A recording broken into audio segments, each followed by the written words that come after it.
지금 소매 판매는 계속 하고 계시나요? 저는 지금 안 하고 있어요. 왜냐하면 이 재고를 가지고 있는 도매 사이트이기 때문에 제가 소매에 직접적으로 뛰어들면 사실 도의적인 어떤 질타를 좀 받을까봐 소매는 아예 일체 안 하고 있고요. 한개 사업자로 그냥 그 도매 사이트만 운영하고 있어요. 그러니까 저도 그런 부분이 딜레마였어요. 그 제가 소매를 하다 전 도매를 차렸고 그러면서 어느 정도 이게 도매하는데 돈이 생각보다 많이 들어가. 그렇죠. 한 4년 정도 계속 몇 억씩을 매년 도매에 넣어야 되는데 그 돈을 어떻게 벌 것인가.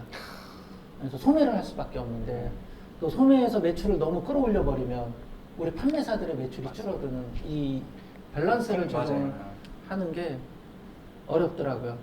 뭐 지금 그래도 저는 소매를 해야 되겠다라고 하고 있고 1년에 한 절반 정도는 매출을 좀 끌어올리고 한 절반 정도는 우리 담당 부서에 맡기면 이제 매출이 이렇게 직접 할 때랑 한번 쭉 올라가다가 그렇죠. 근데 또 저희가 알려드려야 되는 입장에서 안 할 수는 없더라고요. 맞습니다. 여하튼 좀 이해가 충분히 되는 부분들이 있습니다.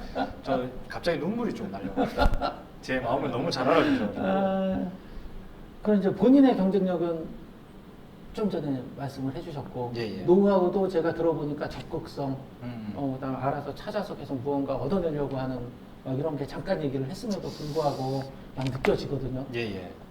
제가 정말 하고 싶었던 게 그런 건데 저는 꼼짝 않고 방에 박혀 있는 스타일이에요. 저는 그걸 잘 못해요. 그래서 오늘 대구에서 여기까지 와주셨죠. 사주를 보면 항상 그 역마살, 역마살이 조금 그러시구나. 제가 영상을 보니까 그 육성해주고 하는 콘텐츠들이 있더라고요. 그래서 그렇게 실제 막 해외에서 육성을 해 보시면 결과가 어떻던가요, 그분들?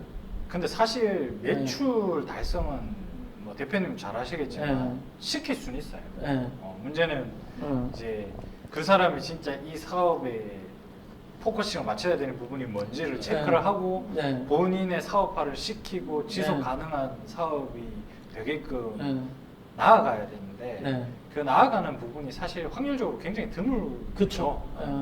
사실 그 매출적인 부분은 뭐 특정 몇 가지 기술이라기보다 이런 꾸준히만 반복 훈련과 꾸준히만 하게 돼도 그 매출 얼마 달성 이거는 사실 한 1,000만 원까지는 달성이 될 것 같은데 거기에 따른 순수익이나 관리에 대한 효율이나 앞으로 어떻게 나아갈 거에 대한 뭐 비즈니스 모델이라든지 이런 것들을 구상해가면서 이렇게 촥촥촥 나아가시는 분들은 정말 드물죠 사실. 그런 분들을 양성하면서 가장 어려운 부분.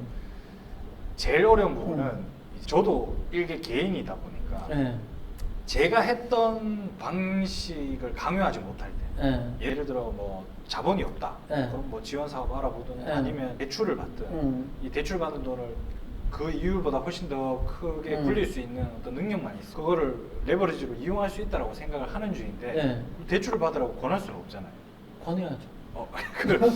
그런 부분 그렇죠. 그런 부분을 제 입으로 뭔가 대출에 대한 선택권을 드릴 수는 있지만 무조건 이렇게 하세요 저렇게 하세요 라는 거에 대한 부분을 각자의 상황이 전부 다 다르고 마인드셋이 조금 다르다 보니까 나는 이렇게 했는데 왜 너는 못해? 라는 말이 돼버릴까봐 그렇죠. 교육을 하는 입장에서 그런 모습이 행여나 이 습관처럼 나오게 될까봐 조심을 하다 보니까 강요를 못하게 됩니다. 충분히 이해합니다. 그러면 그 실제 지금 영상도 많이 나오셨고 위탁 도매를 하시는 거잖아요. 그렇죠. 그렇죠. 이 위탁 도매를 그런 시스템을 이용해서 판매사들이 판매를 지속적으로 해나가고 성장할 수 있을까라고 하는 의문들, 그 다음에 업계에서의 그런 부정적인 시각들이 많지 않습니까? 많죠. 그렇게 부정적인 시각을 가진 분들한테 무언가 그런 곳이 아니다. 진짜 돈을 벌 수 있다라고 말씀을 해주실 수 있다면 어떤 게 있을까요? 저의 채널에서는 많이 얘기를 했었는데 이 사업의 근본 원리를 좀 생각을 하셨으면 좋겠어요. 말이 이제 뭐 대량 등록 위탁 판매라는 단어가 키워드가 돼서 막 이렇게 이게 마치 뭔가 비법이 있는 것처럼 지금 이렇게 돼버렸는데 그거를 떠나서 내가 위탁 판매를 하는 거 거라면 예. 그 위탁 판매에 대한 장점과 단점을 정확히 또 분석을 해야 되고 예를 들면 그런 거예요. 사입을 재고를 가지고 하는 거랑 위탁 판매랑 비교를 할 때 둘의 메커니즘은 완전히 다르거든요. 그렇죠.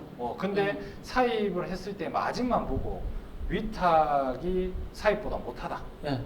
전혀 다른 접근이에요. 그 네. 사업 구조가 완전히 다르기 그렇죠. 때문에 내가 위탁을 접근한 이유가 저는 효율이라고 보거든요. 예. 뭐 리스크도 없지만 그렇다고 객단가 한계가 음. 막 사입한 것처럼 막 엄청나게 막 드라마틱하게 나오는 네. 것도 아니고 효율을 가장 중요시하는 사업의 구조인데 거기서 그러면 내가 뭐 마켓의 제재는 당연히 계속적으로 증가하면 증가하지 예. 줄어들진 않을 그쵸. 거잖아요. 그죠? 예.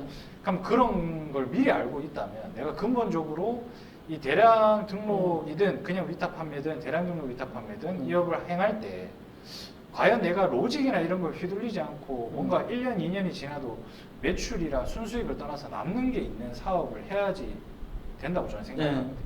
그러니까 시간을 보내더라도 이 업이 한 달 만에 완성이 되는 게 아니고 어차피 시간을 쏟아 부어야지만 완성이라기보다 계속적으로 할 수 있는 사업인데 내 시간을 투자할 때 의미 없는 시간에 투자하는 게 아니라 조금씩 뭔가 내가 목적과 의도를 가지고 뭐 예를 들어 상품명을 가공을 한다든지 이런 것들에 대한 키워드를 수집하기 위한 수단으로 1년이든 2년이든 나의 그 시간이 누적이 돼야 돼요. 의미 있는 행동들이 누적이 돼야지 예를 들어서 마켓 제재에 대한 상품 수가 지금 제한이 되잖아요.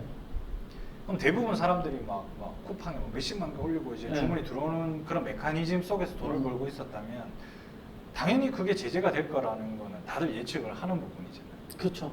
그리고 위탁 판매를 함에 있어서 궁극적으로 나는 위탁을 내 재고를 안 가지고 위탁 판매를 하는 입장에서 어떤 로직에 기대서 내가 매출이 발생이 되면 이 로직이 무너지면 재고를 가지고 있는 것도 아니고 이 공급처에 치이고 마켓 플랫폼에도 치이고 어차피 중간자에서 이리 치이고 저리 치이기 때문에 결국은 계속 휘둘릴 수밖에 없는 구조잖아요.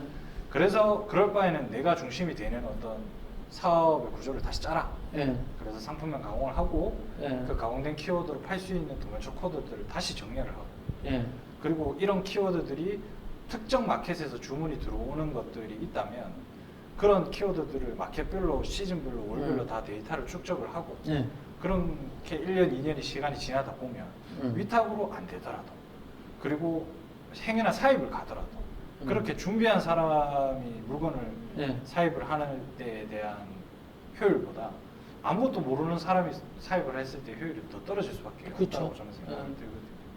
그래서 항상 이렇게 단적인 이번 달에 얼마 벌어야지라는 목표보다는 좀 지속 가능하고 내가 의미 있는 시간이 누적될 수 있는 방향으로 작업을 좀 진행하시는 걸 추천을 좀 드려요. 그냥 정석대로 잘 말씀을, 그렇죠. 너무 잘 말씀을 해주셨는데 제가 10년 정도 된 것 같아요. 그때는 위탁 도매라고 안 하고 그냥 배송 대행 도매라고 이야기를 했었는데 다 사기라 그랬어요. 제가 처음 판매를 시작할 때도 되지 않는다. 근데 10년 동안 저는 이렇게 살아있어요. 그렇죠. 마인드의 차이죠. 그 차이 그런 것 같습니다. 리스크가 없어서 들어오시는 분들이 저도 그랬고 똑같을 겁니다. 그러면 리스크가 없으면 돈을 잘 벌 수 있다? 저는 그건 좀 로또 이렇게 찍어놓고 당첨되길 기다린다고 생각하는 거랑 똑같거든요. 리스크가 없는 대신 내 시간과 내 노력이 더 많이 투자가 돼야지 이게 좀 돌아간다고 저는 생각을 하는 주의라서 항상 근본만 생각하면 되게 쉽죠. 근데 사실 요거 추가로 말씀을 드리면 아주 심플하게 상품명 가공만 예를 들어볼게요.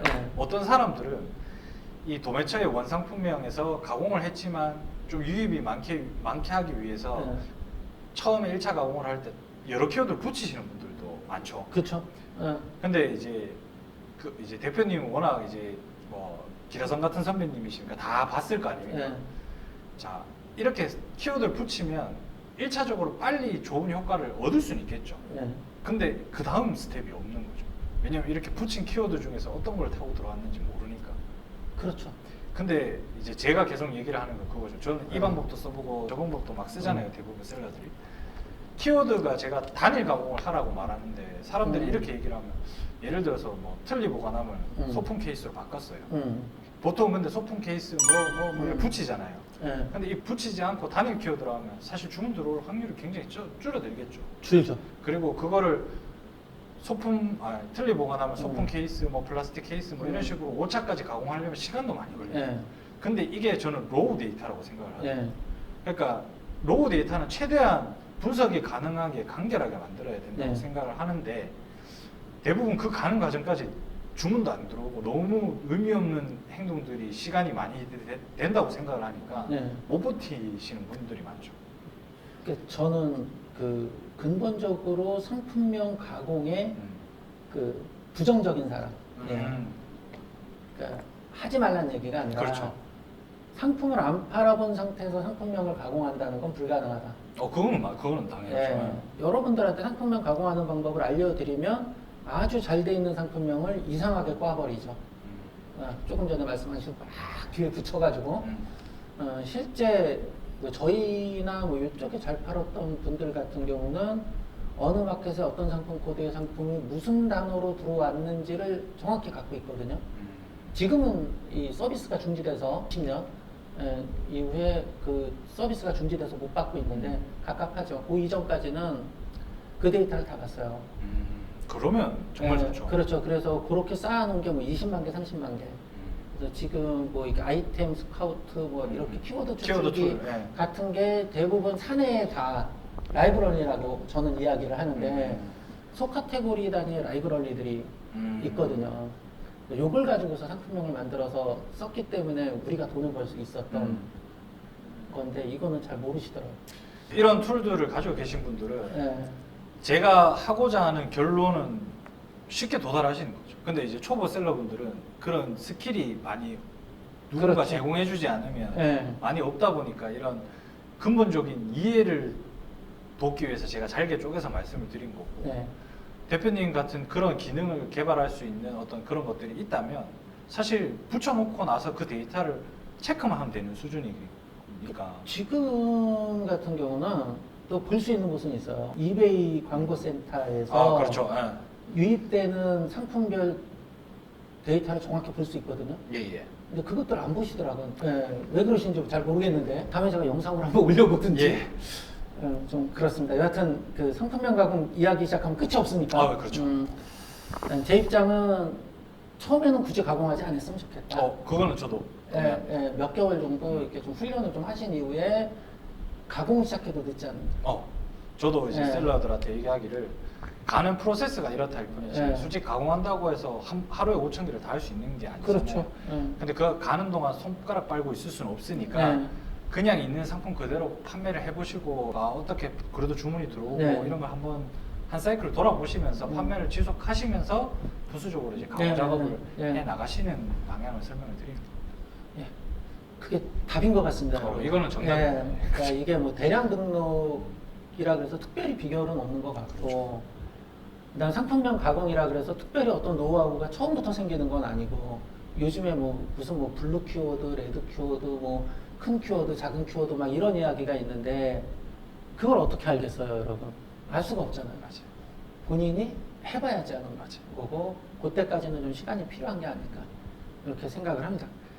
마지막으로 우리 이 영상을 보시는 그 위탁 판매하시는 분들도 있을 수 있고 아니면 온라인 유통을 하시는 분들한테 이렇게 하면 성공할 수 있다라고 딱 하나의 키워드로 혹시 정의를 하신다면 어떤 게 있을까요?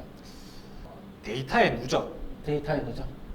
그걸 하려고 이 업을 하는 것 같아요. 데이터의 누적을 잘.